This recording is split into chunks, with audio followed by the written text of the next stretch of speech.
one of the world's biggest pop stars. You're rich, you're famous, and you look amazing. Why would you risk it all by inviting your fan base backstage? Pop stars like MIA, Taylor Swift, Katy Perry, Beyoncé, and Lady Gaga have all enlisted documentary filmmakers to help shape their stories. The assumption being, of course, that the telling will be sanctioned. You can use none of that footage. Stars like Beyoncé, Lady Gaga, and Taylor Swift occupy their own worlds, distinct from the average fan's realities.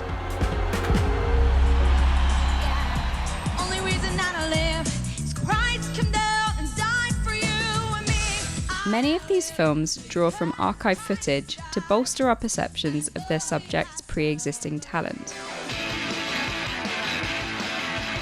Here's MIA documenting her wild, behind-the-scenes life on tour with Justine Frischmann, lead singer of Elastica, a band whose fame she has now eclipsed.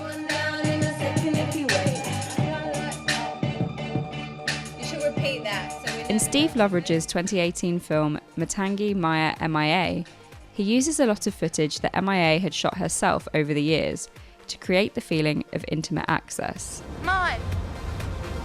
You've forgotten the camera!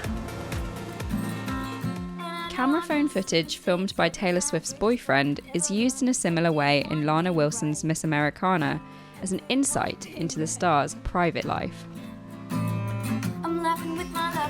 For female pop stars in particular, it's important that these documentaries depict them at work. We see them exercising creative control in the studio, in the edit suite, and reflecting on their back catalogues. I'm really happy for you. I'm gonna let you finish. But Beyonce had one of the best videos of all time. There are several other reasons why an artist might want to make a documentary about her life. They might want to address incidents that still loom large in public consciousness and reflect on their significance years later. It was so echoey in there. At the time, I didn't know they were booing him doing that. I thought that they were booing me. The whole crowd booing is a pretty formative experience. They might want to tell their side of the story, like when the NFL attempted to sue MIA for flipping the bird on live television during the Super Bowl, a lawsuit which was subsequently settled. I was center screen for approximately 15 seconds, and they want 15 million for it. As well as setting the story straight, artists may want to use these documentaries to create new narratives about how good they are. You made me think that being weird is okay. About how well they're doing. Oh my God. And about how in control they are. The methodology behind what I've done is that when they wanted me to be sexy or they wanted me to be pop, I always put some absurd spin on it that made me feel like I was still in control. Right.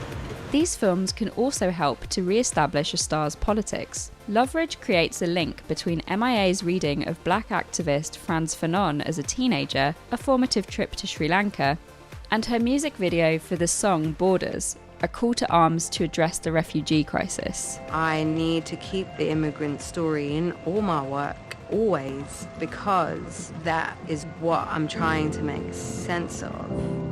I just really want you to know that this is important to me. I and this totally is something that agree with In Miss Americana, Taylor Swift argues with her dad, explaining that she considers it her responsibility to voice her opinion about Tennessee Senator Marsha Blackburn, whose politics she disagrees with. basic human rights, and it's right and wrong at this point, and I can't see another commercial and see her disguising these policies behind the words Tennessee Christian values. Those aren't Tennessee Christian values.